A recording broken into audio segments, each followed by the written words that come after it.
प्यारे बच्चों, good morning. कक्षा 7 गणित में हमारा पाठ 7 त्रिभुजों की सर्वांग समता चल रहा है, जिसमें प्रश्नावली 7.2 हम कर रहे हैं। त्रिभुजों की सर्वांग समता के प्रतिबंधों के बारे में हमने पढ़ा है। त्रिभुजों की सर्वांग समता के 3 प्रतिबंध होते हैं। 4 प्रतिबंध हमने पढ़े हैं। एक होता है SSS यानी भुजा भुजा भुजा। एक होता है SAS प्रतिबंध यानी भुजा कोण भुजा। एक होता है ASA प्रतिबंध यानी कोण भुजा कोण। और एक होता है RHS प्रतिबंध, ये केवल समकोण त्रिभुजों के लिए होता है। ठीक है, ये हमारे कुछ प्रतिबंध हैं। SSS प्रतिबंध का मतलब होता है कि जब दो त्रिभुजों में संगत भुजाएं, तीनों संगत भुजाएं बराबर होती हैं तो त्रिभुज सर्वांग सम होते हैं। इसके बाद जब दो त्रिभुजों में दो भुजाएं और उनके बीच का कोण बराबर हो जाता है तो वो त्रिभुज सर्वांग सम हो जाते हैं। अब इसमें है ASA में, यदि दो त्रिभुजों में दो कोण और उनके अंतर्गत जो भुजा है वो बराबर हो जाते हैं तो वो दोनों त्रिभुज सर्वांग सम होते हैं। और चौथा है RHS, दो समकोण त्रिभुजों में यदि कर्ण और एक भुजा बराबर हो जाए, कर्ण और एक भुजा दूसरे समकोण त्रिभुज के कर्ण और एक भुजा के बराबर हो जाए तो दोनों त्रिभुज सर्वांग सम हो जाते हैं। 4 प्रकार के प्रतिबंध हमने पढ़े हैं। तो यहाँ पर अब प्रश्नावली 7.2 का तीसरा प्रश्न हमने करना है। पहला और दूसरा हमने कर लिया था। आपको यहाँ पर त्रिभुज AMP और त्रिभुज AMQ सर्वांग सम दर्शाना है। AMP ये है, देखिए AMP ये वाला और AMQ ये वाला। दोबारा देख लीजिए, AMP ये वाला और AMQ ये वाला। फिर से दोबारा कर लेते हैं, AMP ये वाला, ठीक है, और AMQ ये वाला।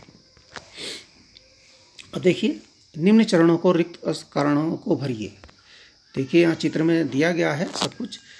तो यहाँ पूछा है कि PM बराबर QM है, तो इसका कारण क्या है? PM बराबर QM, ये भुजा और ये भुजा, यहाँ चित्र में ही इसमें 2 निशान दे रखे थे तो लिखेंगे दिया है, क्योंकि दिया है इसलिए बराबर है। और कोण PMA बराबर QMA। PMA कोण कहाँ पर है? कोण PMA यानी ये वाला कोण, और QMA यानी ये वाला कोण, ये भी दिया है। दोनों कोण बराबर दे रखे हैं इसलिए बराबर हैं। अच्छा, AM बराबर AM, एक उभयनिष्ठ भुजा है इसलिए ये भी बराबर है। दो भुजाएं और उनके बीच का कोण बराबर हो गया। तो यहाँ कौन सी सर्वांग समता का प्रतिबंध कौन सा लगेगा? दो कोण और उनके बीच की भुजा गलत हो गया। दो भुजाएं, एक भुजा ये PM QM के बराबर हो गई, एक AM के बराबर हो गई। दो भुजाएं और उनके बीच का कोण यानी SAS, कोण भुजा कोण, भुजा कोण भुजा, मैं कंफ्यूज हो रहा हूँ। यहाँ पर देखिए, एक भुजा ये और एक भुजा ये भुजा हो गई SS, ये कोण हो गया A फॉर एंगल, तो SAS लग गया ना, भुजा कोण भुजा। तो SAS प्रतिबंध, यहाँ सर्वांग समता का SAS प्रतिबंध लग गया। ठीक है। अब चौथा प्रश्न ये कह रहा है त्रिभुज ABC है जिसमें कोण A 30 अंश, कोण B 40 अंश, कोण C 110 अंश। ओके, PQR में भी कोण P 30 अंश, कोण Q 40 अंश, कोण R 110 अंश। अब एक विद्यार्थी कहता है कि AAA सर्वांग समता प्रतिबंध से त्रिभुज ABC सर्वांग सम PQR, त्रिभुज ABC और त्रिभुज PQR सर्वांग सम है। क्या यह कथन सही है? क्यों या क्यों नहीं? क्यों सही है? सही है तो क्यों है, और क्यों सही नहीं है तो क्यों नहीं सही है? दिए गए त्रिभुज ABC और PQR के मापों में दोनों त्रिभुजों के तीनों कोण क्रमशः परस्पर बराबर हैं, ये बात सही है, परंतु भुजा की माप कोई नहीं दर्शाई गई है। तो और सर्वांग समता का AA प्रतिबंध नहीं होता है। AAA कोई प्रतिबंध, अभी हमने 4 प्रतिबंध बताए, उनमें AAA तो कोई भी नहीं होता है, तो भी सर्वांग समता का प्रतिबंध ही नहीं है। तो त्रिभुज ABC और त्रिभुज PQR ये सर्वांग सम हो भी सकते हैं और नहीं भी हो सकते, क्योंकि भुजा की माप तो दी नहीं है। यदि भुजा की माप दे रखी होती है तब तो हम ये कर लेते कि ये देख लेते कि कौन बराबर है। अगर भुजाएं बराबर हैं, भुजा एक भी कोई बराबर हो जाती तो हम मान लेते कि भाई ये त्रिभुज सर्वांगसम हो सकता है, लेकिन यहाँ पर हो भी सकता है और नहीं भी। अतः विद्यार्थी का जो तर्क है कि ए सर्वांगसमता प्रतिबंध है, ये सही नहीं है।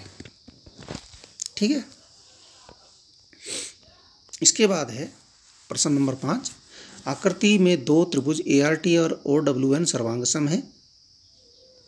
ये आपके ART है, ये OWN है, जिनके संगत भागों को अंकित किया गया। हम क्या लिख सकते हैं? त्रिभुज RAT किसके सर्वांगसम है? यहाँ देखिए, दोनों त्रिभुजों में AR बराबर OW, AR बराबर OW, कोण A बराबर कोण O, कोण A कोण O के बराबर है। अच्छा, ठीक है।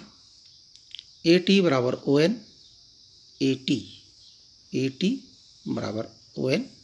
देखिए यहाँ भुजा दी गई है, ये पहली वाली भी भुजा हो गई और ये कोण हो गया बीच में एंगल, फिर भुजा हो गई, यानी SAS। दोनों त्रिभुज सर्वांगसम हैं और SAS सर्वांगसमता प्रतिबंध के अनुसार के कारण सर्वांगसम है। अब देखिए कौन सा शीर्ष किसके संगत है। देखिए शीर्ष A, शीर्ष R जो है ये संगत होगा किसके? यहाँ AT है और ये ON, ये बराबर है। AT और ON बराबर है। AT के सम्मुख पड़ता है R और ON के सम्मुख पड़ता है W, तो R और W संगत है। A और O आपस में बराबर हैं तो ये भी संगत है। T और N आपस में संगत हैं, तो कोण RAT जो बनेगा, त्रिभुज RAT ये किसके किसके सर्वांगसम हो जाएगा? WON के सर्वांगसम हो जाएगा SAS के प्रतिबंध से। दूसरा प्रश्न नंबर 6 देख लीजिए, इसमें निम्न कथनों को पूरा कीजिए। देखिए यहाँ दिया गया है, यहाँ पर दो त्रिभुज हैं, BCA और BTA। अब हमें ये बताना है कि BCA किसके सर्वांगसम है। अब BC बराबर BT दिया है, BC ये BT ये बराबर है। CA बराबर TA ये भी दिया है, CA बराबर TA भी दिया है। निशान लग रखे हैं वहाँ पे, एक एक का निशान लगा है, जहाँ दो के निशान लगे हैं वो बराबर है। BA बराबर BA और BA तो ओबेनिष्ठ भुजा है, तो ये तीन भुजाएं हो गई SSS। तो SS प्रतिबंध है, दोनों त्रिभुज सर्वांगसम है। अब देखो कौन सी किसके, केवल एक भुजा, तो दो बिंदु तो इसमें जो इन त्रिभुजों में जो हैं वो फिक्स है। दो बिंदु ऐसे हैं, उनके संगत अपने आप ही हैं। B के संगत B है और A के संगत A है, पर C के संगत T है। अब देखिए, अब BCA जो त्रिभुज है किसके सर्वांगसम हो जाएगा? BCA। तो यहाँ पर C के स्थान पे T हो जाएगा BTA। भैया C के संगत T है और तो सब सेम है, B के B है और A के A है। देख लीजिए, B के B और A के A है, C के संगत T है, बस। तो यहाँ BTA हो जाएगा SSS सर्वांगसमता प्रतिबंध से। अब देखिए यहाँ पर दोनों जो त्रिभुज दिए गए हैं, PT बराबर QR, PT बराबर QR ये दिया है। कोण P बराबर R, कोण P ये है, कोण R ये है, ये बराबर है। कोण T बराबर Q, कोण T यहाँ पर ये है और कोण Q यहाँ पर है, ये बराबर है। अतः सर्वांगसमता प्रतिबंध ASA के अनुसार दोनों त्रिभुज सर्वांगसम है। ASA बोला इसने क्योंकि दो कोण हो गए। देखिए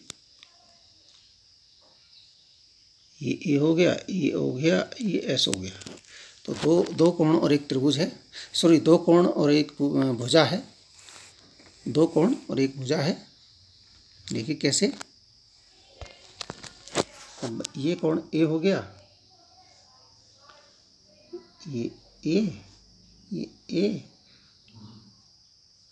और ये एस, भुजा बीच में आ गई। ये ए हो गया, क्यू, ये भी ए हो गया, ये भुजा बीच में आ गई, एस। तो ए एस ए है ना। तो ये ए एस ए के अनुसार दोनों त्रिभुज सर्वांगसम है। अब यहाँ पर कौन सा शीर्ष किसके संगत है? क्यू के संगत टी है, देख लीजिए। क्यू के संगत क्यू टी के बराबर है, तो क्यू के संगत टी है, और आर के संगत पी है, आर के संगत पी है, और एस के संगत क्यू है, एस के संगत क्यू है। अब यहाँ देखिए, अब ये त्रिभुज क्यू आर एस किसके संगत हो गया? T P Q, T P Q, T P Q. ठीक है, इस प्रकार से इसको करना था। ठीक है, धन्यवाद।